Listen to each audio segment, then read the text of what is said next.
A scrawny Japanese transfer student becomes the target of vicious bullies at an elite private school.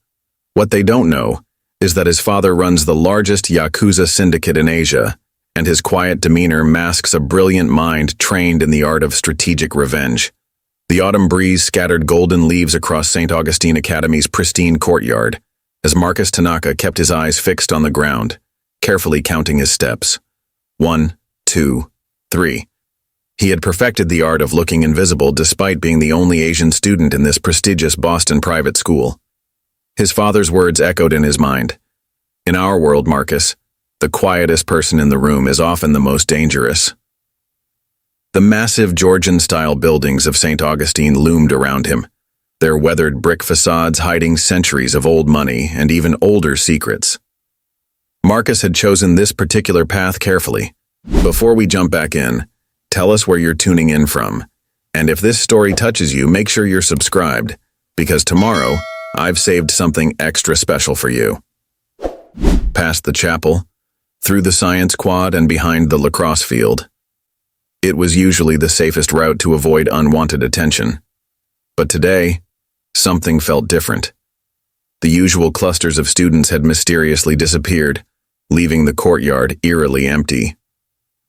17 steps from his usual lunch spot, Drake Wilson and his two sidekicks emerged from behind the marble fountain. Drake, the star quarterback with a trust fund larger than most people's lifetime earnings, had already marked Marcus as his newest entertainment.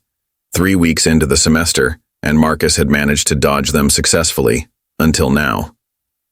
"Hey, Tokyo Drift!" Drake's voice boomed across the courtyard. A few students turned to watch from behind the safety of stone columns, then quickly looked away. Everyone knew better than to interfere with Drake's conversations. Marcus slowly raised his head, his wire-rimmed glasses reflecting the afternoon sun. His father would find this situation almost comical, the heir to the Tanaka-gumi empire being called Tokyo Drift by some privileged American teenager who probably learned about Japan from watching Fast and Furious movies. "I heard your dad's some big shot tech executive in Japan," Drake smirked, circling Marcus like a shark. His designer shoes crunched on fallen leaves as his two friends, Tyler Matthews and Connor Price, moved to block any potential escape routes. "Must be nice having all that Sony money. How about sharing some of that wealth?" Marcus adjusted his glasses, fighting back a smile. His father wasn't in tech, unless you counted the sophisticated surveillance systems the Tanaka-gumi used to monitor their vast territory in Tokyo's Shinjuku district. But here in Boston, they were supposed to be just another wealthy family seeking American education for their son. That was the cover story. "I don't have any money on me," Marcus replied softly, his accent perfectly mimicking the international school English he was supposed to have learned in Tokyo. He watched as Drake's jaw clenched, noting how the bully's left hand twitched slightly, a tell that telegraphed his next move. Drake's fist slammed into the locker beside Marcus's head, exactly as anticipated. The metal rang out like a temple bell. "Wrong answer, genius. Rich kids like you need to learn how things work here at Saint Augustine's." What Drake didn't realize was that Marcus had already learned everything about how things worked at Saint Augustine's. In the 3 weeks since his arrival, he had meticulously mapped every social connection, every secret, and every weakness in the school's ecosystem. He knew about Drake's struggling grades in advanced chemistry, about the prescription Adderall his friend Tyler sold to desperate students before exams, and about the massive gambling debt Drake's father was hiding from his mother. Marcus had learned observation and intelligence gathering at his father's knee, watching how the Tanaka-gumi maintained its empire not through brute force but through knowledge and strategic thinking. Every Sunday morning, while other children watched cartoons, young Marcus had sat in his father's study, learning to read people as easily as others read books. He learned how a single piece of information, properly leveraged, could be more powerful than an army of enforcers. Now, as Drake's hot breath reeked of privilege and protein shakes, Marcus was already formulating a plan that would make these bullies regret ever noticing him. Each insult they threw was another thread he could weave into their eventual downfall. "Okay," Marcus whispered, reaching for his wallet with trembling hands, a theatrical touch he'd learned from watching countless victims plead with his father. How much do you want?" Drake grinned victoriously, his perfect white teeth gleaming like a shark's. "That's more like it. Let's start with 500. Call it a friendship tax." Marcus fumbled with his wallet, deliberately dropping it. As Drake bent to pick it up, eager to rifle through it himself, Marcus caught a glimpse of Yuki Sato watching from across the courtyard. His older sister, posing as a senior exchange student, raised an eyebrow questioningly. Her hand instinctively moved toward her purse, where Marcus knew she kept a small blade, an heirloom from their grandfather. Marcus gave an imperceptible shake of his head. He didn't need her help. Not yet. What he needed was time to implement the elaborate plan already forming in his mind. A plan that would use Saint Augustine's own social hierarchy to dismantle Drake's little kingdom piece by piece. Marcus had already identified the key players: the chemistry teacher desperate to publish his research, the dean's secretary with a gambling problem, and the janitorial staff who saw everything but were treated like they were invisible. Marcus handed over the money, his fingers trembling convincingly. Drake and his friends swaggered away, laughing and counting their spoils. They didn't notice Marcus's slight smile, or the way his glasses glinted in the sunlight as he watched them leave. They didn't see how he carefully memorized their gaits, their mannerisms, the way they moved as a group, all information that would prove useful later. They had no idea what they'd just started, and by the time they figured it out, it would be far too late. After all, as his father always said, true power isn't about winning a single battle. It's about making your enemies defeat themselves. Marcus picked up his scattered belongings, maintaining his facade of helplessness for any watching eyes. Inside his mind, gears were already turning, plans within plans taking shape. Drake Wilson was about to learn a very expensive lesson about judging books by their covers, and about the true meaning of power. That evening, Marcus sat cross-legged on his bedroom floor in the Tanaka family's rented Beacon Hill brownstone. Spread before him was an intricate web of photos, notes, and carefully drawn connections, a technique his father had taught him for mapping complex social networks. The soft glow of his desk lamp cast shadows across the faces of Saint Augustine's key players. "You could have ended it today," Yuki said from the doorway, her arms crossed. She'd changed out of her school uniform into casual clothes, but the subtle bulge of her ankle holster was still visible. One call to father's contacts in Boston, and those spoiled brats would disappear. Marcus didn't look up from his work. "That's not how I want to handle this." His fingers traced a line between two photos, Drake Wilson and chemistry teacher Dr. Harrison. "Besides, father sent us here to learn American ways, not to solve problems like we're still in Shinjuku." Yuki stepped into the room, careful not to disturb the elaborate display. "I've been watching Dr. Harrison," she said, kneeling beside her brother. "He stays late in his lab every Tuesday and Thursday. Something about a research paper he's desperate to publish." A slight smile crossed Marcus's face. His sister had always been perceptive. "And Drake is failing his class," he added, tapping the progress report he'd obtained from the school's database. Hacking the school's ancient system had been almost embarrassingly easy. But there's more. Marcus reached for another photo, this one showing Tyler Matthews, Drake's right-hand man, slipping something into his pocket behind the gymnasium. Tyler's been selling Adderall to half the senior class. His father's a psychiatrist, makes it easy to get prescriptions. Useful, Yuki mused, but dangerous territory. Father wouldn't want us involved in drug-related matters here. "We won't be," Marcus assured her. He pulled out his phone, showing her a series of text messages he'd intercepted. "Tyler's just a middleman. The real supplier is someone with connections to the Irish mob in South Boston. If that information were to reach certain Yuki's eyes widened slightly. "You're going to play them against each other." "Eventually," Marcus nodded. "But first we need to understand everything. Every connection, every secret, every weakness." He pointed to another photo, the school's elderly janitor, Mr. Sullivan. "The staff here are invisible to students like Drake, but they see everything." Earlier that day, after the confrontation, Marcus had helped Mr. Sullivan clean up some graffiti behind the science building. The old man had been surprised. No student had ever offered to help before. Preparing and narrating this story took us a lot of time, so if you are enjoying it, subscribe to our channel. It means a lot to us. Now back to the story. During their conversation, Marcus learned more about the school's hidden dynamics than he had in 3 weeks of observation. The janitors know which teachers are having affairs, Marcus continued, adding more notes to his map. They know who comes to school hungover, which students are struggling with depression, even which parents are facing financial troubles. Mr. Sullivan's been here 30 years. He probably knows more secrets than the school counselor. Yuki picked up a photo of the dean's secretary, Ms. Pearson. And her? Gambling problem, Marcus said.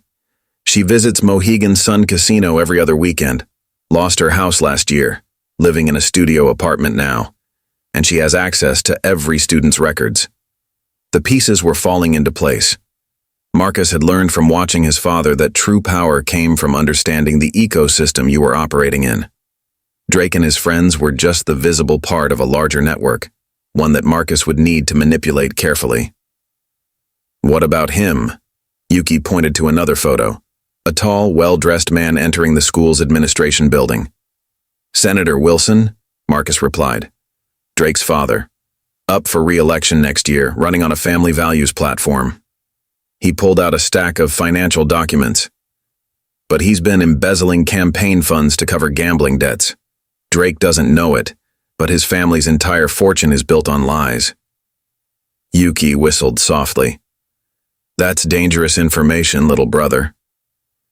Information is only dangerous when used carelessly, Marcus quoted their father's words. The key is to create a situation where our targets defeat themselves. We just need to arrange the proper circumstances. He began rearranging the photos, creating new connections.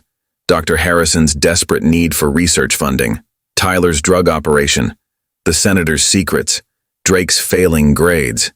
Each piece was a potential lever, waiting to be pulled at the right moment. We're not in Tokyo anymore, Yuki reminded him. We can't rely on father's network here. Marcus smiled, pushing his glasses up his nose. We don't need to. American high schools run on their own kind of politics. Honor societies, student government, sports teams, they're all just different forms of power structures, and every structure has its weak points. He placed one final photo in the center of his map, Drake Wilson's smirking face. They think I'm just a weak target, an easy mark. By the time they realize their mistake, it'll be too late to stop what's coming.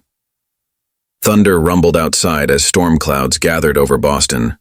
Marcus looked out his window at the city lights, thinking about how different this was from Tokyo. But some things remained the same. The art of strategy, the importance of patience, and the power of carefully applied pressure. The game was about to begin. The Saint Augustine Academy library was silent, except for the soft tapping of keyboards and the occasional rustle of turning pages. Marcus sat in a carefully chosen corner, appearing to study but actually watching Dr. Harrison argue quietly with a student near the reference section. Please, sir, the student pleaded. I really need to pass this test. Dr. Harrison shook his head. I'm sorry, Michael, but your work simply isn't at the level required for AP chemistry. Marcus made a note in his phone. Michael Chen, captain of the robotics team, early admission to MIT, and more importantly, the son of a prominent pharmaceutical researcher. Another piece of the puzzle falling into place. As Dr. Harrison left the library, Marcus gathered his books and followed at a discreet distance. 3 weeks of observation had revealed the chemistry teacher's routine. After last period, he would spend exactly 47 minutes in his lab before heading to the faculty lounge for coffee. Today would be different. Marcus timed his approach perfectly, accidentally, bumping into Dr. Harrison just as the teacher was locking his lab door. Papers scattered across the floor, and Marcus immediately dropped to help collect them. I'm so sorry, Dr. Harrison, Marcus said, his accent slightly thicker than usual. Here, let me help. As they gathered the papers, Marcus made sure one particular document caught the teacher's eye, a research paper written in Japanese with the letterhead of the prestigious Tokyo Institute of Technology. What's this? Dr. Harrison asked, his interest piqued. Oh, Marcus feigned embarrassment. Just some of my father's research. He works in pharmaceutical development. A careful lie. The paper was actually written by one of the Tanaka Gumi's legitimate business fronts. Dr. Harrison studied the paper intently. You can read this? Of course. Marcus smiled shyly. Would you like me to translate it? It's about a new method for synthesizing complex organic compounds.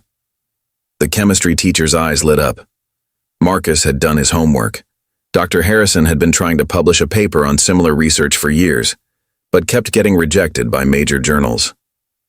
That would be very helpful, Doctor, Harrison said slowly. Perhaps we could discuss it over coffee? 20 minutes later, they sat in the empty faculty lounge. Marcus carefully translated selected portions of the paper, watching Dr. Harrison grow more excited with each revelation. This could revolutionize my research, the teacher muttered, scribbling notes. But accessing these Japanese journals is nearly impossible without the right connections. Marcus nodded sympathetically. My father might be able to help. He has many contacts in the research community. Another carefully crafted truth. The Tanaka Gumi did indeed have extensive connections in Japanese academia, though not for the reasons Dr. Harrison imagined. Really? Dr. Harrison leaned forward. That would be incredible. I've been working on this research for years, but without new breakthrough data. I'd be happy to help, Marcus said. Although, he hesitated perfectly. I am having some trouble in chemistry class. Not with the material, he added quickly. Just with some of the English technical terms. Oh, Dr. Harrison waved dismissively. We can certainly arrange some extra help. In fact, I usually run study sessions before major tests. Marcus suppressed a smile. The connection was made. Later that evening, Marcus sat in the school's empty computer lab, allegedly working on a project with special permission. In reality, he was using the school's network to access more restricted systems. You shouldn't leave your admin password on a sticky note, Ms. Pearson, he muttered, fingers flying across the keyboard. The dean's secretary's gambling problem made her predictably careless with security. A soft knock at the door made him quickly switch screens. Yuki entered carrying 2 cups of coffee from the nearby Starbucks. How goes the fishing expedition, little brother? Marcus took a cup gratefully. Dr. Harrison took the bait. He's desperate enough for that research that he'll do almost anything to get it. And the other matter? Marcus pulled up another screen, showing a series of text messages he'd intercepted. Tyler's getting nervous. His supplier is demanding more money, threatening to expose him if he doesn't pay up. Convenient timing, Yuki remarked, raising an eyebrow. Very, Marcus agreed. He'd arranged for that pressure through a complex series of anonymous tips and carefully planted rumors. By next week, he'll be looking for a way out. That's when we introduce him to Michael Chen. The robotics kid? What's his role? Marcus showed her another document, Michael's father's research credentials. His dad's pharmaceutical connections make him the perfect fall guy if Tyler needs to explain where he gets his supply, and Michael desperately needs to pass chemistry. Creating a new network to replace the old one, Yuki nodded approvingly. Father would be proud. This is just the foundation, Marcus said, closing the screens and clearing his traces. The real work begins tomorrow. Drake thinks he's the king of this school, but he's about to learn that every king needs loyal subjects, and loyalty can be very, very expensive. As they left the computer lab, Marcus spotted Mr. Sullivan mopping the hallway. The old janitor gave him a knowing wink. Another ally secured, another piece on the board. The game was proceeding exactly as planned. The Tanaka family's brownstone was dark, except for a faint blue glow emanating from the basement. Marcus sat at his computer, monitoring several surveillance feeds he'd secretly installed around Saint Augustine. The screens showed empty hallways, locked classrooms, and one particular feed of Drake Wilson's car still parked outside the school gym, basketball practice running late again. His phone buzzed. The caller ID showed a Tokyo number. Moshi Moshi, father, Marcus answered, switching to Japanese. How goes your American education, my son? Ryuichi Tanaka's voice was smooth as aged sake, but Marcus could detect the underlying steel. His father hadn't become the head of the Tanaka Gumi by being gentle. "Everything proceeds according to plan," Marcus replied. "The pieces are in position." "And your sister?" "Yuki is adapting well. She's already identified 3 potential FBI surveillance teams watching our house." A soft chuckle from the other end. "Good. She takes after her mother." There was a pause, filled with the weight of unspoken memories. Marcus's mother had been the Tanaka Gumi's best intelligence operative before a rival clan's assassination attempt had forced her into early retirement. "Speaking of surveillance," Ryuichi continued, "our friends in the Boston Police Department informed me of some interesting chatter. The O'Malley family is expanding their territory into Beacon Hill." Marcus tensed. The Irish mob's presence complicated matters. "Should we be concerned?" "Not yet.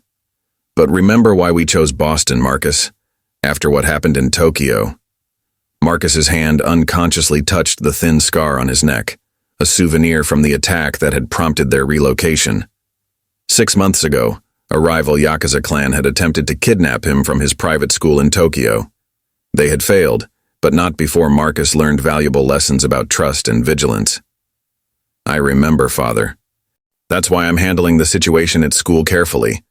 Drake Wilson and his friends are just the visible problem. The real challenge is rebuilding our information network here." "Ah," Ryuichi said approvingly. "You're thinking like a true Tanaka. Power isn't about violence, it's about knowledge. Your grandfather understood this when he transformed our family from simple street thugs into what we are today." Marcus glanced at the old photograph on his desk. His grandfather, Kenji Tanaka, standing in front of the first legitimate business he'd purchased in Shinjuku. That single pachinko parlor had grown into an empire of legal and illegal enterprises spanning all of Asia. "Drake reminds me of the Sato clan's heir," Marcus said. "All privilege, no vision. He thinks power comes from fear alone." "A common mistake among the young and foolish," Ryuichi agreed. "How are you planning to teach him otherwise?" Marcus outlined his strategy, the network he was building, the pressure points he'd identified, the alliances he was forming. His father listened in silence, occasionally humming in approval. "But there's something else," Marcus added. "Something about Drake's father, the senator. His gambling debts. They're owed to the O'Malleys." The silence on the other end grew heavier. "That could be useful information, or very dangerous. I know. That's why I haven't moved on it yet. But if the senator is compromised, it could affect our own operations in Boston," Ryuichi finished. "Very good, Marcus. You see the bigger picture?" There was pride in his voice. "Your grandfather always said that true power lies 3 moves ahead of where others are looking." A notification popped up on one of Marcus's screens. Drake's car was finally leaving the school parking lot. "Father, I need to go. The next phase is about to begin." "Very well. But Marcus..." Ryuichi's voice softened slightly. "Remember that you're not in Tokyo anymore. American schools have different rules, different expectations. Don't draw unnecessary attention." "Hi, Father. I understand." After ending the call, Marcus leaned back in his chair, processing. His father was right. He needed to be more careful than in Tokyo. There, the Tanaka Gumi's influence meant certain protections. Here they were building something new.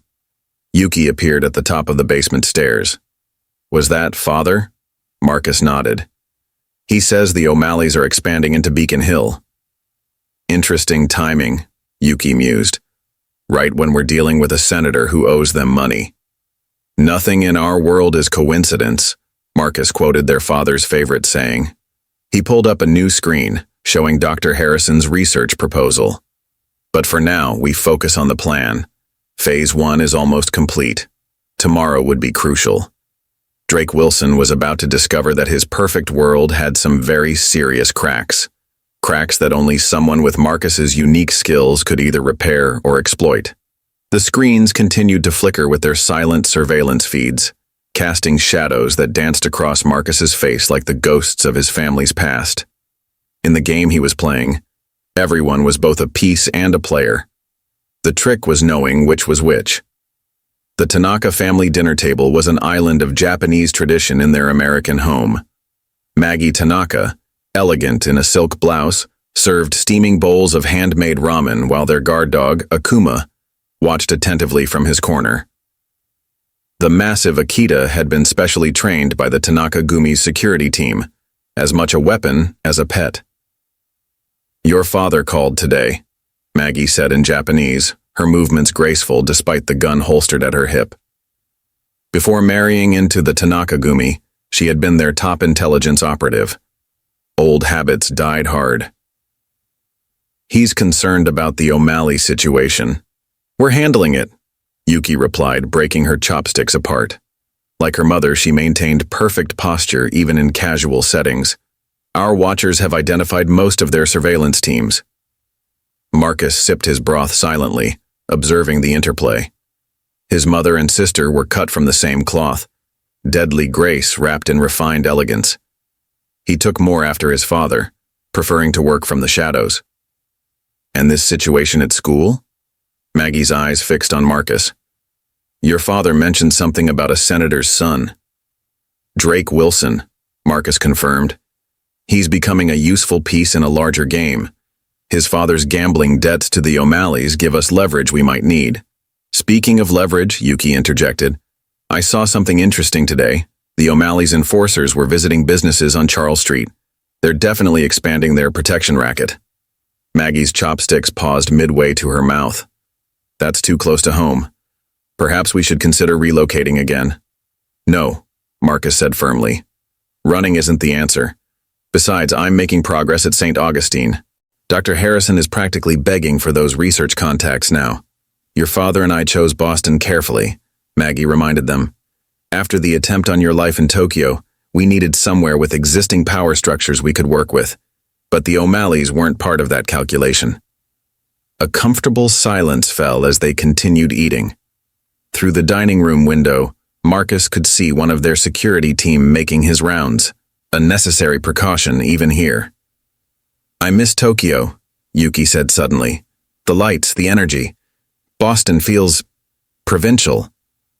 "Provincial can be useful," Marcus countered. "People underestimate provincial. Drake and his friends certainly do." Maggie studied her son carefully. "You're enjoying this, aren't you? Building your own network, just like your father did at your age." Marcus adjusted his glasses. "Father built his empire by understanding how to turn enemies into assets. I'm just applying his lessons." "And your sister?" Maggie turned to Yuki. "How are you finding American high school?" Yuki shrugged elegantly. "Boring. Though watching Marcus work is entertaining. He's got half the faculty wrapped around his finger already." "Just be careful," Maggie warned. "Americans can be unpredictable, especially teenagers. One wrong move could expose us." The conversation was interrupted by a soft beep from Marcus's phone. He checked the screen and smiled slightly. "What is it?" Yuki asked. "Dr. Harrison just accessed the files I planted on his computer. Right on schedule." Maggie raised an eyebrow. "Should I ask what's in those files?" "Nothing dangerous," Marcus assured her. "Just enough research data to make him desperate for more. By tomorrow, he'll do anything to maintain his access to our Japanese contacts." "And Drake's chemical grade?" "About to take a very interesting turn." Akuma's ears suddenly perked up, followed by a low growl. Seconds later, they heard a car slow down outside their house. Everyone tensed, years of training kicking in. Maggie's hand moved to her holster, while Yuki casually stood and walked to the window using her water glass's reflection to check the street. "Black SUV," she reported. "Government plates, probably FBI surveillance." "They've been increasing their presence lately," Maggie noted. "Your father thinks they might suspect something about the O'Malley's expansion." Marcus continued eating calmly. "Let them watch. All they'll see is a normal immigrant family having dinner. Normal families don't usually have tactical dogs and concealed weapons at the dinner table," Yuki smirked. "Details," Marcus waved dismissively. "The point is, we maintain our cover. School, social events, community integration. Meanwhile, we build our network piece by piece. Maggie began clearing the dishes. Just remember what happened in Tokyo. One mistake. I remember, Mother. Marcus touched his scar again.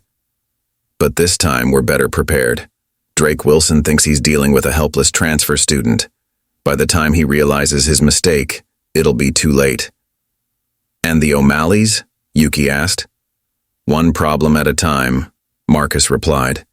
First, we secure our position at Saint Augustine. Then we deal with the Irish. Through the window, they watched the FBI vehicle eventually drive away. Just another quiet evening in Beacon Hill, where old money met new power, and ancient traditions adapted to modern warfare. Marcus picked up his chopsticks again, savoring the last of his ramen. Tomorrow would bring new challenges, new opportunities. But for now, he was content to sit with his family, planning their next moves in the endless game of power and survival. The morning sun cast long shadows through St. Augustine's halls as Marcus arrived early, precisely according to plan. He needed to be in position before Dr. Harrison's usual arrival at 7:15 a.m. The chemistry teacher had spent all night reviewing the planted research files. Marcus's surveillance confirmed that. What Dr. Harrison didn't know was that those files contained carefully crafted breadcrumbs leading to a much larger discovery, one that would make the desperate teacher completely dependent on his new, helpful student. Everything set? Yuki's voice came through his earpiece, a tiny device that looked like a hearing aid, their mother's suggestion for secure communications. Almost, Marcus whispered, picking the lock to Dr. Harrison's office with practiced ease. Where's our target? Drake just pulled into the student parking lot. He's with Tyler and they look agitated. Perfect. The pressure on Tyler's drug operation was having the desired effect. Marcus slipped into the office and quickly located Dr. Harrison's gradebook. With surgical precision, he placed a USB drive into the teacher's computer. What's that going to do? Yuki asked, watching the parking lot from her position. Create inconsistencies in Drake's grades that only our new friend Dr. Harrison can fix. Marcus's fingers danced across the keyboard. But only if he continues getting access to our valuable research contacts. A noise in the hallway made him freeze. Through the office window, he saw the janitor, Mr. Sullivan, mopping the floor.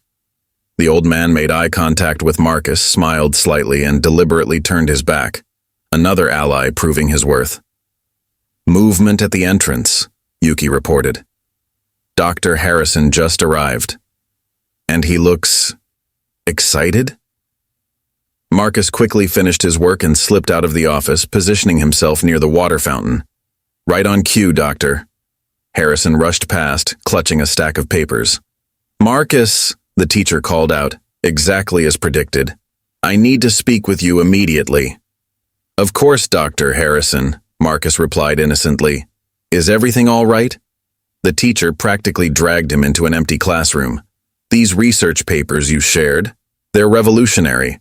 But I found some inconsistencies in the data that could suggest an even bigger breakthrough.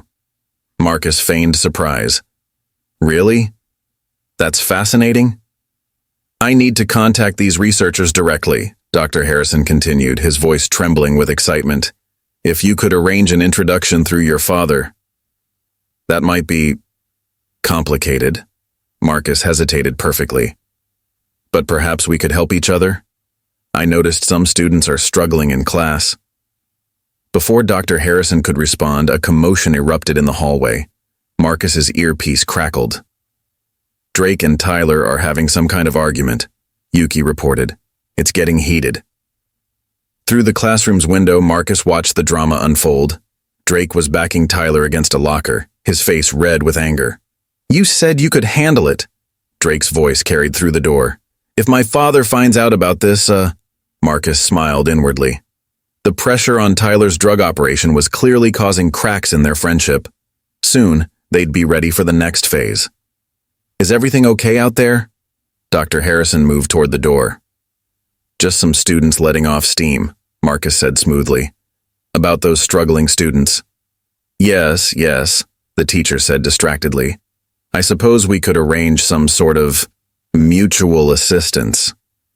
In the hallway, the argument was escalating.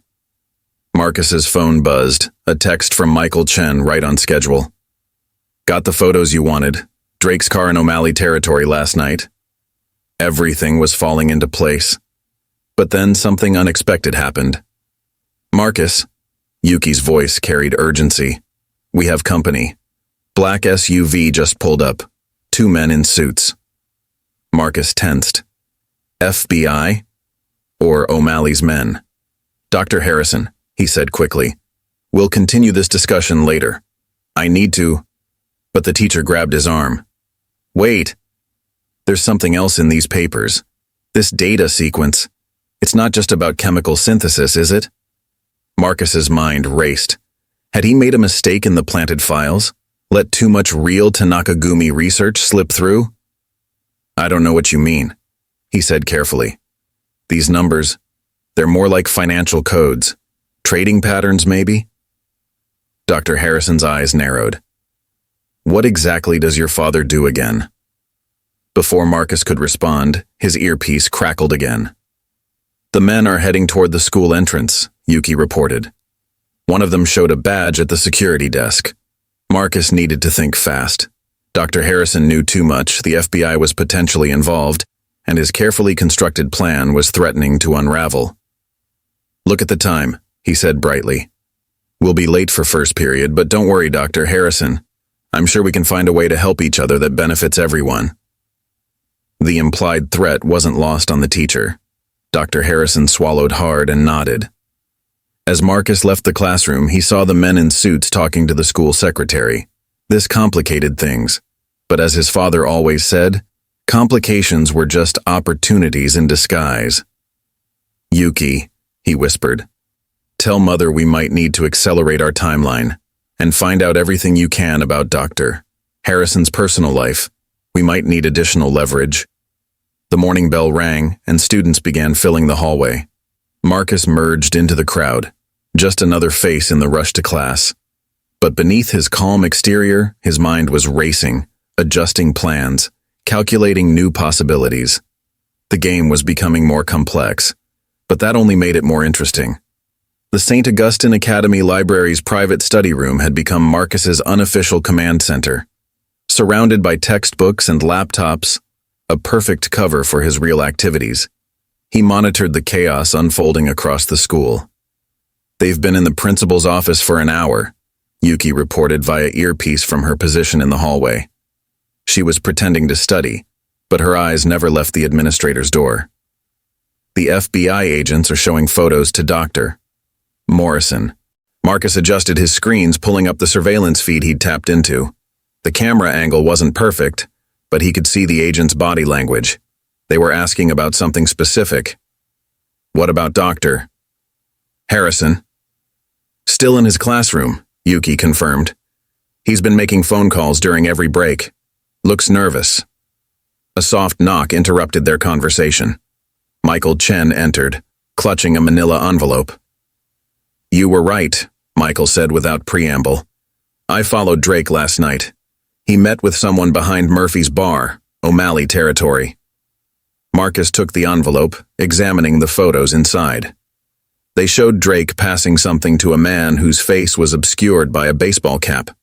More importantly, Tyler was notably absent from the meeting.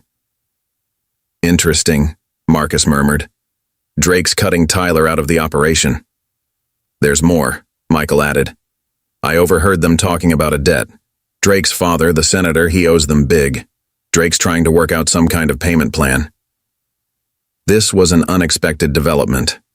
Marcus had anticipated using the senator's gambling debts as leverage, but if Drake was already involved with the O'Malleys directly. How's the chemistry tutoring going? Marcus asked, changing topics smoothly. Michael brightened. Dr. Harrison's been incredibly helpful since you introduced us. My grade's up to an A-. Excellent. Keep me posted about Drake's movements. After Michael left, Yuki slipped into the study room. The FBI agents are leaving. They looked frustrated. Marcus nodded. They're investigating the O'Malley's expansion. Father's contact in the Boston PD confirmed it this morning, but they're hitting dead ends. Should we be worried? This could actually work in our favor. Marcus pulled up another screen, showing Dr. Harrison's email inbox, courtesy of the keylogger he'd installed. Look at this. The teacher had been frantically emailing colleagues at various research institutions, trying to verify the authenticity of the Japanese research papers Marcus had provided. He's getting suspicious, Yuki observed. He's getting desperate, Marcus corrected. Every reply tells him they've never heard of these researchers, which means his only connection to this groundbreaking research is you, Yuki finished. Clever, but risky. A notification popped up on Marcus's phone. A text from Tyler. Need to talk. Urgent. Right on schedule, Marcus smiled. The pressure's working. Marcus, Yuki's voice carried a warning. What if we're pushing too hard? These are a lot of pieces to keep in motion. Before he could respond, their mother's voice came through their earpieces. Children, we have a situation at home. Marcus tensed. Their mother rarely contacted them during school hours. What kind of situation? The O'Malley sent a message. They want to arrange a meeting with your father. Marcus and Yuki exchanged glances. This complicated everything. Father's still in Tokyo, Marcus said. Exactly, which means they'll expect me to speak for the family. Maggie's voice was cool, professional. I'm calling in some additional security. Be ready to move if necessary.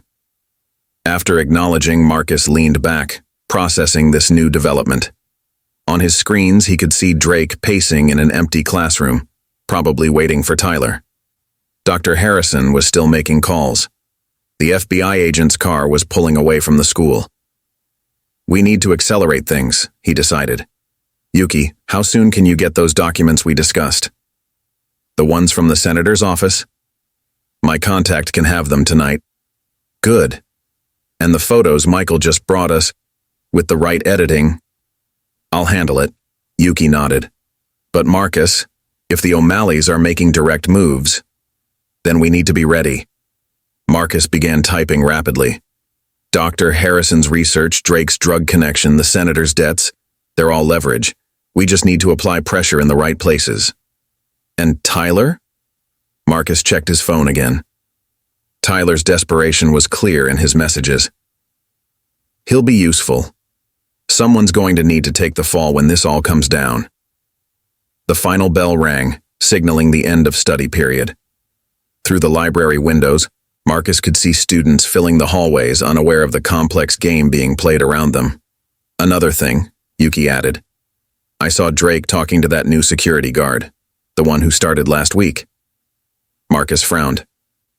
The one who's actually an O'Malley enforcer? Interesting timing. He began packing up his equipment, mind already plotting next moves. Their father had taught them that power wasn't just about making the right moves, it was about making them in the right order. Tell Mother we'll be home early today, he told Yuki. We need to prepare for that meeting. And Yuki? He paused. Make sure Akuma is ready. We might need his particular skills soon. As they left the library, Marcus caught his reflection in a window. On the surface, just another studious transfer student. But beneath that carefully crafted image, the gears were always turning, the plans always advancing. The game was entering its next phase, and Marcus intended to control every move. The basement of Murphy's bar was exactly the kind of place Marcus had expected for this meeting. Dim lighting, musty air, and enough background noise from the pub above to mask private conversations. He sat alone at a scarred wooden table, looking appropriately nervous for a high school student in over his head. Tyler arrived 5 minutes late, practically vibrating with anxiety. Dark circles under his eyes suggested he hadn't slept well in days. Thanks for meeting me, Tyler said, sliding into the chair across from Marcus. I didn't know who else to turn to. Marcus adjusted his glasses, maintaining his carefully crafted image of harmless intelligence. Of course, you mentioned something about Drake? He's lost it, man. Tyler ran his hands through his disheveled hair. Ever since his dad's been pressuring him about money, he's been taking crazy risks. That meeting with the O'Malley's guy. The one behind the bar last night? Marcus asked innocently. Tyler's head snapped up. How did you... I make it my business to know things, Marcus said softly. Just like I know about the Adderall operation and how Drake's trying to cut you out. It wasn't supposed to be like this, Tyler protested. Just a little side business, you know? Help some kids focus during exams.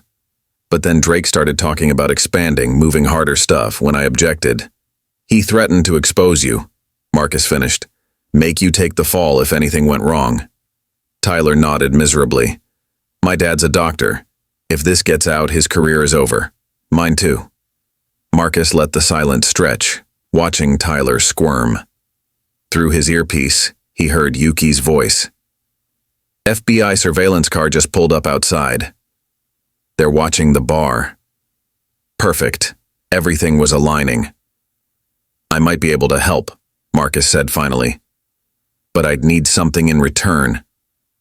Anything, Tyler said quickly. Too quickly.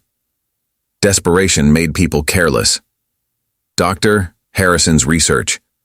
I know you help him organize his lab notes. I need copies of everything from the past month. Tyler frowned. Why would you?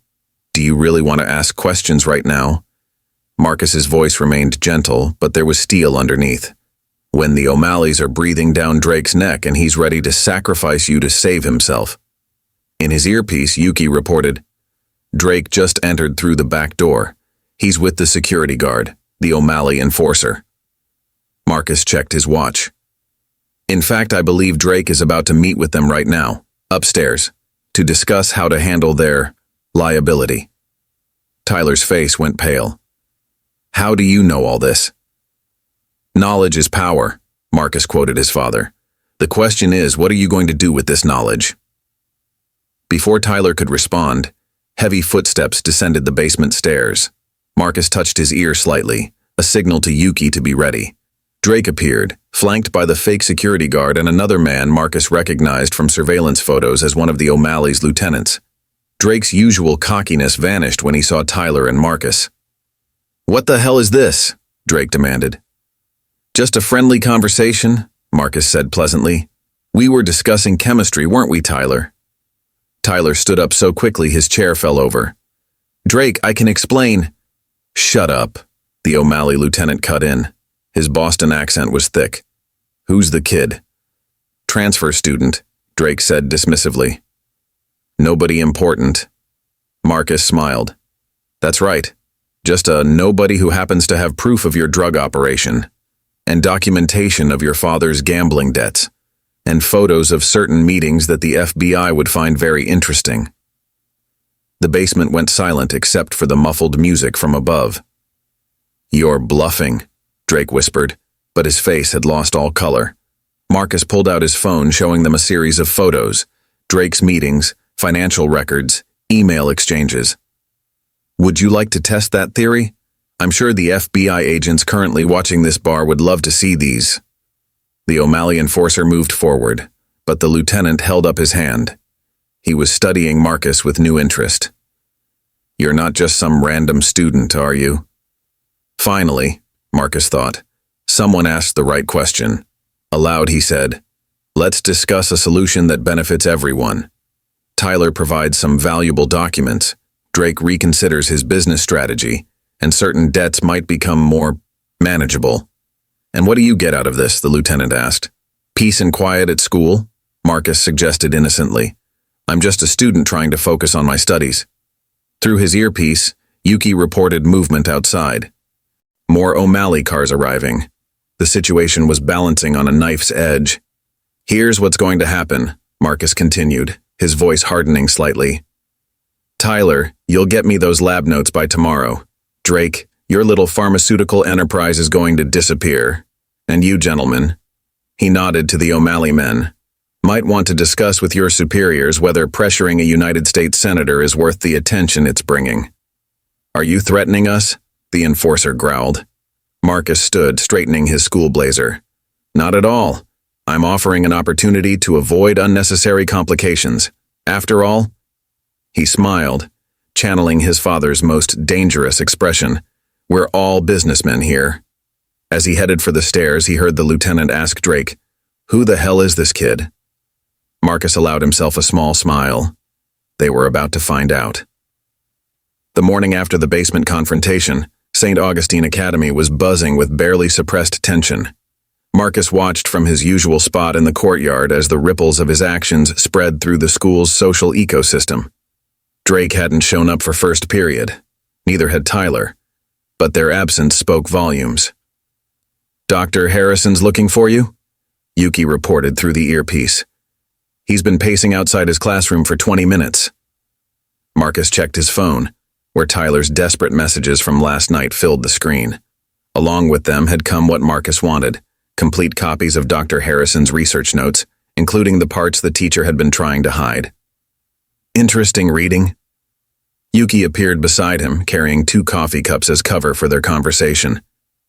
"Very," Marcus replied, taking 1 cup. "It seems our chemistry teacher has been falsifying data for years. No wonder he was so desperate for those Japanese research papers." A commotion near the parking lot caught their attention. Senator Wilson's black SUV had just pulled up, unusual for him to visit during school hours. The senator looked haggard, his usual polished appearance showing cracks. "The O'Malleys must have reached out," Yuki observed. Marcus nodded. "They're smarter than Drake. They'll have figured out by now that I'm not just some random student." Speaking of which, Yuki nodded toward the school entrance where 2 men in suits were talking to the principal. Not FBI this time. Their posture suggested private investigators. "The O'Malleys doing their homework," Marcus mused. Time to accelerate things. He pulled out his phone and sent a carefully crafted email to Dr. Harrison. The subject line: "Regarding research discrepancies." "Was that necessary?" Yuki asked, reading over his shoulder. "Watch." Within minutes, they saw Dr. Harrison burst out of his classroom, face pale as he read his phone. The teacher looked around frantically before spotting Marcus in the courtyard. "What did you send him?" "Proof that his research fraud goes back 5 years, Marcus said calmly, "along with evidence that he's been selling exam answers to support his gambling habit." "Marcus," Dr. Harrison's voice cracked as he approached. "We need to talk. Privately." "Of course, sir." Marcus stood, giving Yuki a slight nod. She disappeared into the crowd of students, positioning herself to watch for any interference. In Dr. Harrison's office, the teacher closed the door with shaking hands. Where did you get this information?" "Does it matter?" Marcus asked softly. "The question is, what happens now? Are you blackmailing me?"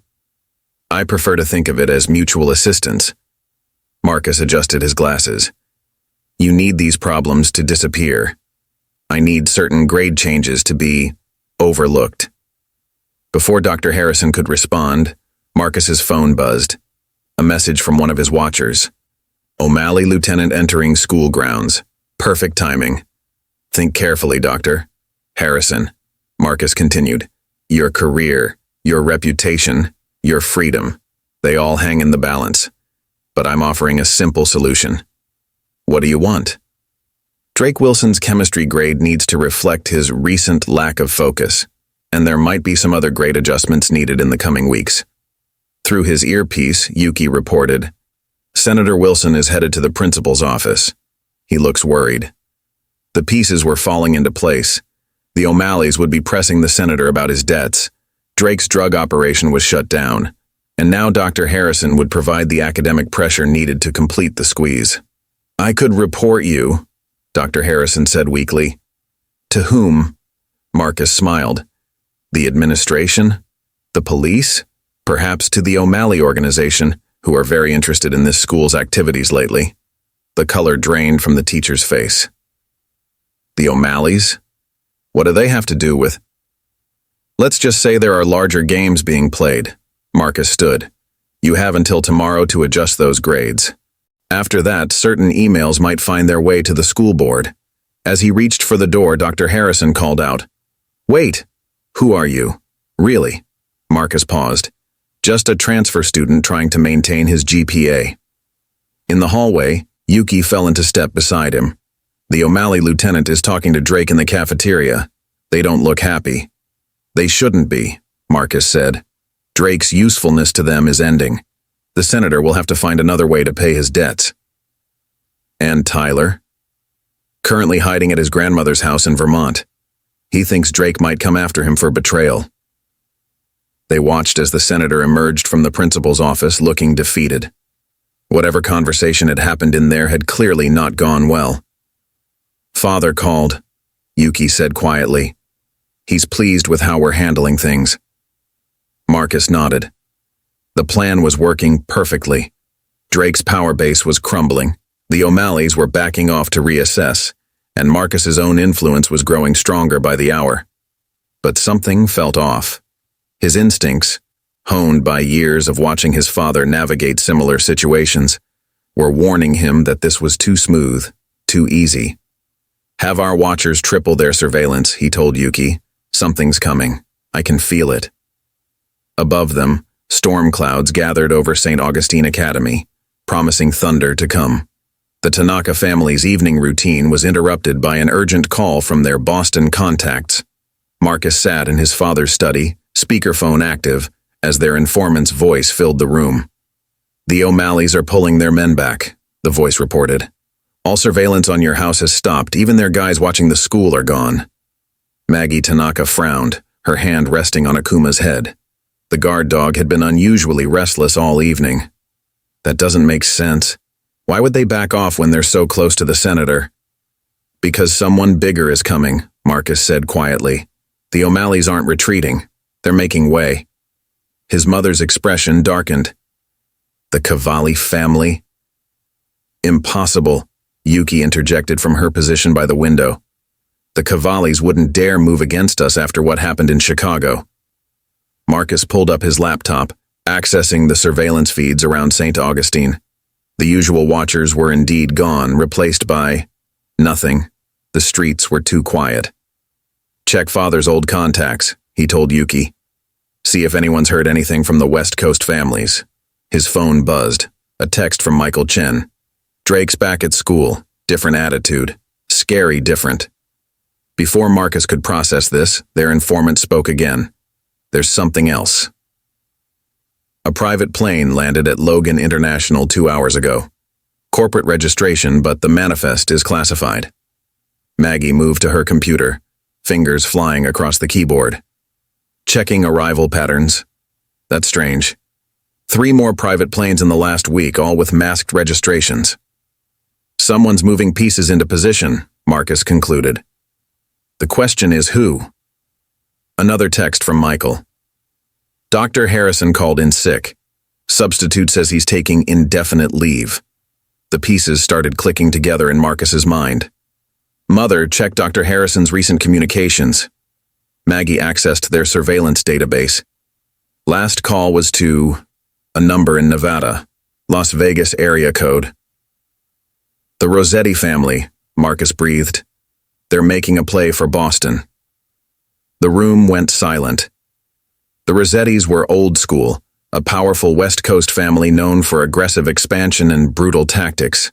If they were moving east, that's why the O'Malleys backed off, Yuki realized. They're not equipped to handle the Rossettis. Marcus's mind raced through the implications.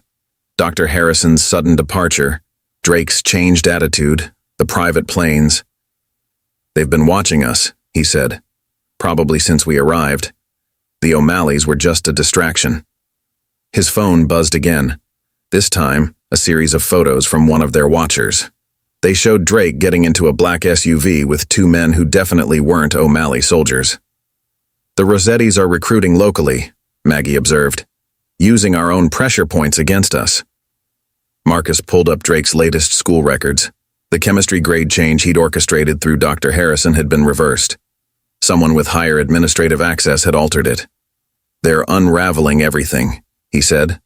All our careful work. We need to call Father, Yuki insisted. No, Marcus stood, pacing the study. Father sent us here to learn how to handle situations like this. If we run to him for help. This isn't some schoolyard power play anymore, his mother interrupted. The Rossettis are serious players. They once wiped out an entire family in one night. Exactly. Marcus turned to face them. Which is why we need to show them we're not that easy to intimidate. We're Tanakas. Through the study window, he could see more unfamiliar cars moving through their neighborhood. The Rossettis weren't being subtle. They wanted the Tanakas to know they were being surrounded. They'll make a move soon, Maggie said. Probably through the school where they think we're vulnerable. Marcus nodded. They'll try to use Drake and the senator, maybe even Tyler, if they've found him in Vermont. What's our play? Yuki asked. Marcus smiled, and for a moment he looked exactly like his father. They think they're dealing with children playing at power. Let's show them how the next generation of the Tanaka Gumi handles business. He moved to the large map of Boston on the study wall, marking positions with pins. The Rossettis are used to West Coast tactics. They don't know Boston's dynamics, the deep relationships. The Irish won't like them moving in, Maggie caught on, even if the O'Malleys backed down. There are other families, Marcus continued. Smaller players who'd rather deal with us than outsiders.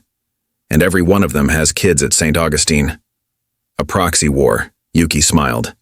Fighting them without seeming to fight at all. Exactly, let them throw their weight around while they're busy trying to intimidate us. We'll be building a coalition, Maggie finished. Just like your father did in Tokyo. Marcus's phone buzzed one final time. Another message from Michael. Something big happening tomorrow. Drake's telling everyone to watch for a show at lunch. So it begins, Marcus said quietly. Mother, activate our emergency protocols. Yuki, contact our friends in South Boston. Tomorrow we show the Rossettis why you don't underestimate the Tanaka family. Outside, thunder finally broke, and rain began to fall on the quiet streets of Beacon Hill.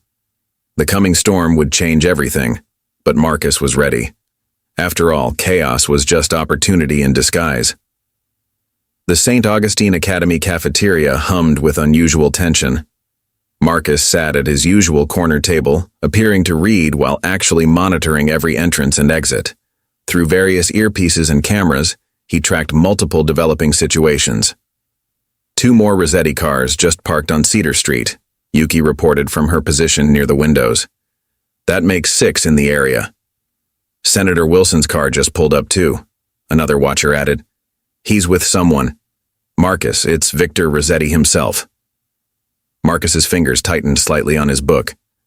Victor Rossetti, the family's heir apparent, was known for handling special situations personally. His presence confirmed this was no ordinary power play. Mother, Marcus subvocalized. In position, Maggie responded. Our friends from South Boston are ready. The O'Malleys may have backed down, but the Murphy brothers aren't afraid of West Coast muscle. Marcus watched as Drake entered the cafeteria, flanked by 2 new students, obviously Rossetti soldiers. Gone was the swaggering bully from weeks ago. This Drake moved with nervous energy, stealing glances at his handlers. They're not even trying to be subtle anymore, Yuki observed. They don't need to be, Marcus replied. This is about sending a message. The cafeteria grew quieter as Victor Rossetti entered, tall, expensive suit, looking completely out of place in a high school. Senator Wilson trailed behind him, face ashen. They headed straight for Marcus's table. Mr. Tanaka, Victor smiled, his West Coast accent thick. Mind if we have a word? Marcus carefully marked his place in his book. Of course. Though I should warn you, the cafeteria lady gets very upset if people who aren't students or staff come in during lunch hours. Victor's smile didn't waver. Cute. You're just like they said. Smart, composed, always thinking 3 steps ahead, just like your father. You seem to have me confused with someone else, Marcus said mildly. I'm just a transfer student. Right. And I'm just a concerned citizen helping Senator Wilson check on his son's education. Victor sat uninvited. Let's cut the act, kid. We know who you are. We know what your family's planning in Boston, and we're here to explain why that's not going to work. Through his earpiece, Marcus heard various updates. More Rossetti cars arriving, his mother's allies moving into position, Yuki coordinating with their network of student informants. Senator, Marcus addressed the nervous politician, how's that gambling debt situation working out? I heard the O'Malleys can be quite persistent about collection. The senator's debts have been transferred, Victor cut in. The O'Malleys were thinking too small. Boston's ready for new management. Marcus raised an eyebrow. Really? Does everyone in Boston know that? The Irish families, The Italian neighborhoods, the Chinese tongs. Boston's not Las Vegas, Mr. Rossetti. The dynamics here are complex. Everything can be simplified with enough pressure. Victor leaned forward. For instance, we know about Dr. Harrison's sudden departure. Amazing how quickly academic records can change when the right pressure is applied. Around them, the cafeteria had grown silent. Everyone was watching, sensing the tension even if they didn't understand it. And Drake's been very helpful, Victor continued, explaining how you've been manipulating things here. Smart plan, using the school as your power base. But now what? Marcus asked quietly. You'll undo everything? Return Drake to his former glory? Fix the senator's problems? That would be quite a show of force. Something like that. Victor snapped his fingers, and his men started moving. Students were quietly but firmly directed to leave the cafeteria. Soon only key players remained. Marcus's earpiece crackled. Multiple armed men in the parking lot, Yuki reported. They're not even hiding their weapons anymore. Last chance, kid, Victor said.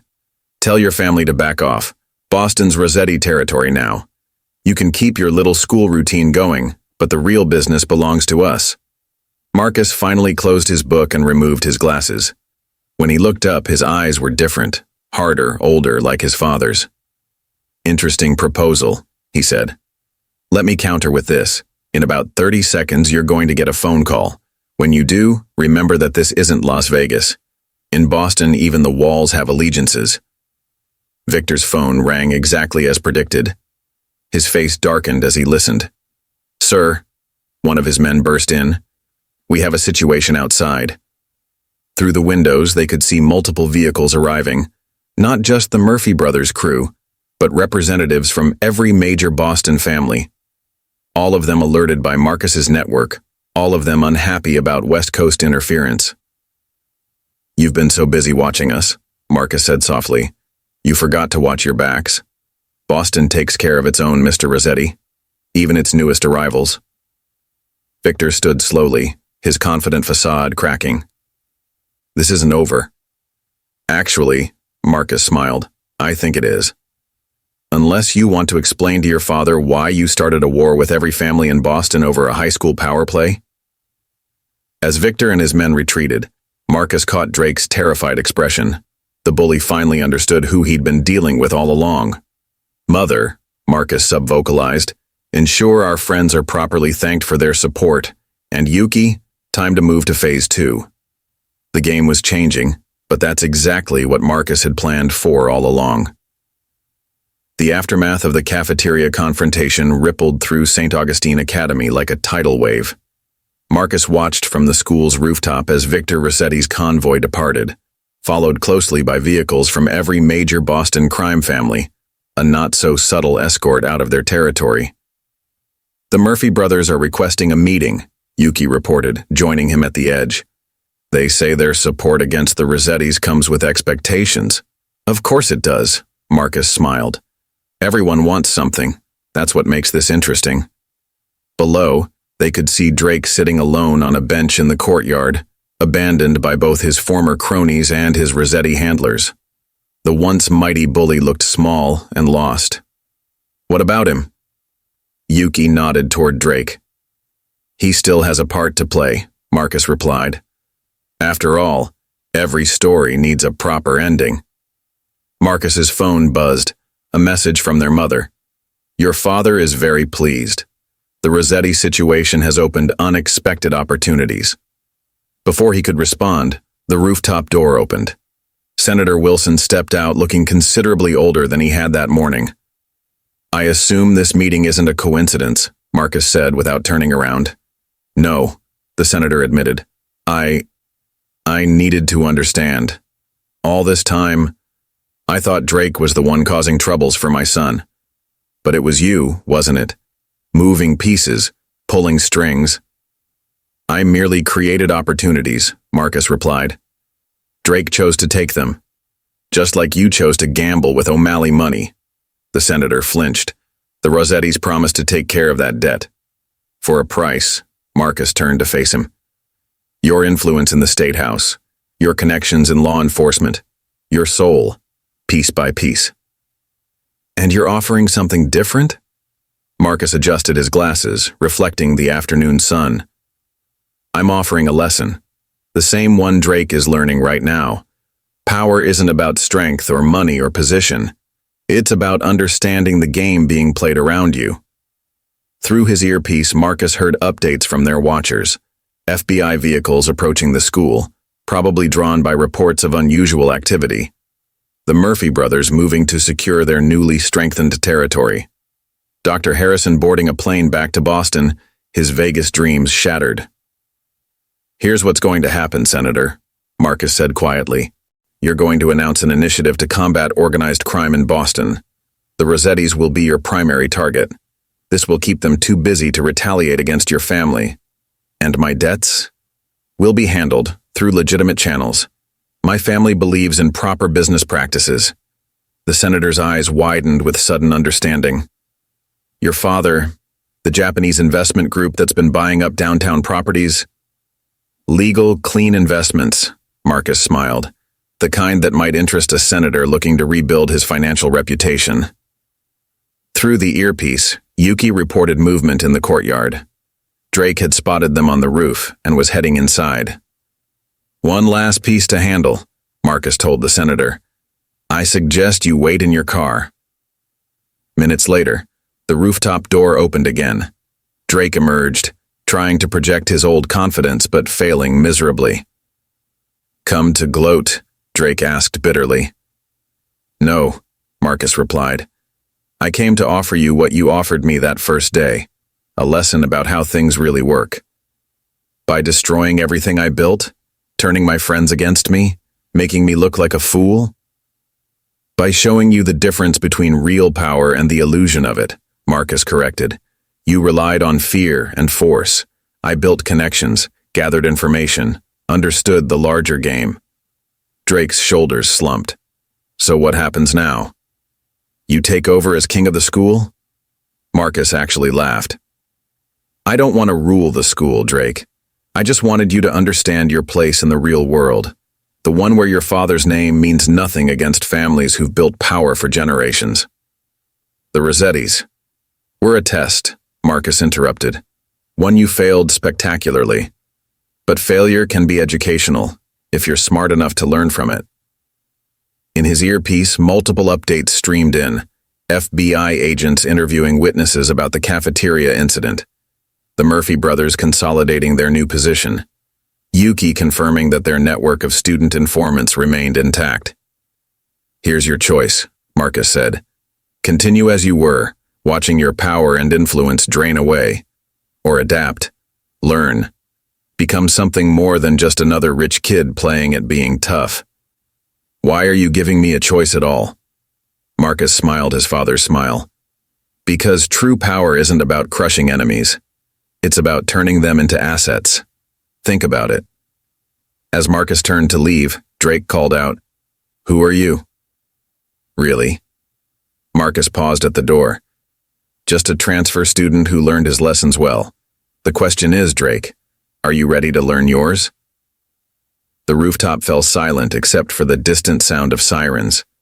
Below, Boston's underworld was realigning itself, adapting to new realities. And at Saint Augustine Academy, a new order was taking shape, one where true power moved in whispers rather than shouts, in knowledge rather than force. The game would continue, but the rules had changed forever. 2 weeks after the Rossetti incident, Saint Augustine Academy had settled into a new rhythm.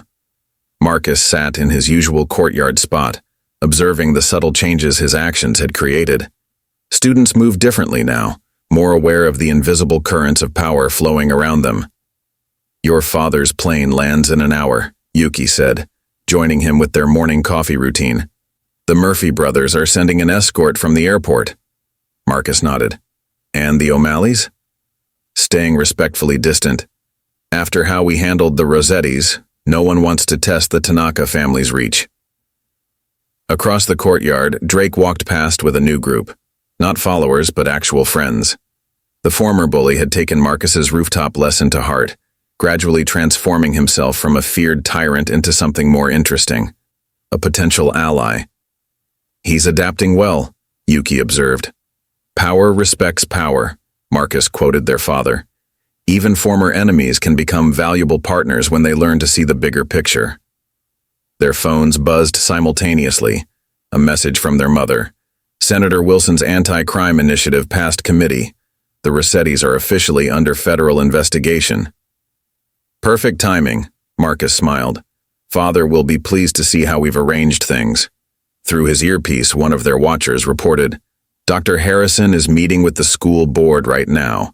Looks like they're accepting his resignation." The pieces were all falling into place. Dr. Harrison would leave quietly, his research fraud buried in exchange for his cooperation. The senator would rebuild his reputation through legitimate channels, guided by Tanaka family investments. And Drake. "You really think he can be trusted?" Yuki asked, following Marcus's gaze to their former enemy. "Trust isn't the point," Marcus replied. "Understanding is. Drake finally understands how real power works. That makes him useful." Their network of informants and allies throughout the school had only grown stronger since the confrontation. Even the faculty had begun unconsciously deferring to Marcus's quiet suggestions, recognizing the subtle authority he wielded. "Michael Chen's father agreed to the research partnership," Yuki reported. "His pharmaceutical connections will give us legitimate cover for expansion in the medical sector." Marcus nodded approvingly. Everything was proceeding according to the greater strategy, their father's vision of transforming the Tanaka Gumi from traditional Yakuza into a modern, international organization. "The FBI surveillance teams are pulling back," another update came through their earpieces. "They're focusing entirely on the Rossettis now. And the Murphy brothers? Grateful for our help. They're already talking about joint ventures in South Boston." Marcus stood, brushing off his school blazer. "Time to head inside. Father will want a full briefing when he arrives." As they walked through the halls, students nodded respectfully, not out of fear, but recognition. They didn't know exactly who Marcus was or what he'd done, but they sensed the quiet authority he carried.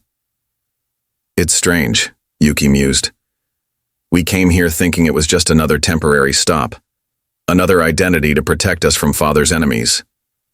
Instead, we found an opportunity," Marcus finished. "A chance to prove ourselves worthy of the Tanaka legacy." In the distance, they could hear Senator Wilson giving a press conference on the front steps, announcing his new tough stance on organized crime. The irony wasn't lost on anyone who knew the truth. "Your father called me this morning," a voice said behind them. They turned to find Drake, looking more composed than they'd ever seen him. "Oh?" Marcus raised an eyebrow. "He offered my father a way out. Legal investments, legitimate business opportunities, a chance to rebuild everything I almost destroyed." Marcus smiled slightly. The Tanaka family believes in second chances, when they're earned. Drake nodded slowly. "I understand now. What you were trying to teach me. Power isn't about being feared. It's about being necessary." "A valuable lesson," Marcus agreed. "One that will serve you well in the future." Their phones buzzed again, their mother announcing their father's plane had landed early. It was time for the next phase to begin. "Ready to meet the real power in Boston?" Marcus asked Drake. "Ready to learn," Drake replied, showing wisdom that would have been impossible just weeks ago. As they headed for their waiting cars, Marcus took one last look at Saint Augustine Academy. What had started as a simple case of bullying had evolved into something far more significant, a testing ground for the next generation of power players. The school would never be the same, but then neither would any of them. "Father will be proud," Yuki said softly. Marcus adjusted his glasses, hiding a smile. "He should be. We didn't just solve a problem, we created opportunities. Just like he taught us." Behind them, the morning sun cast long shadows across the school grounds, marking the dawn of a new era. The game would continue, but now everyone understood the rules, and more importantly, who had written them. The Tanaka family had come to Boston looking for safety. They had found instead a chance to expand their empire, transform their enemies into allies, and prove that true power wasn't about strength or fear, but about understanding the infinite game being played around them. And for Marcus, it was just the beginning. Up next, you've got 2 more standout stories right on your screen. If this one hit the mark, you won't want to pass these up. Just click and check them out. And don't forget to subscribe and turn on the notification bell so you don't miss any upload from us.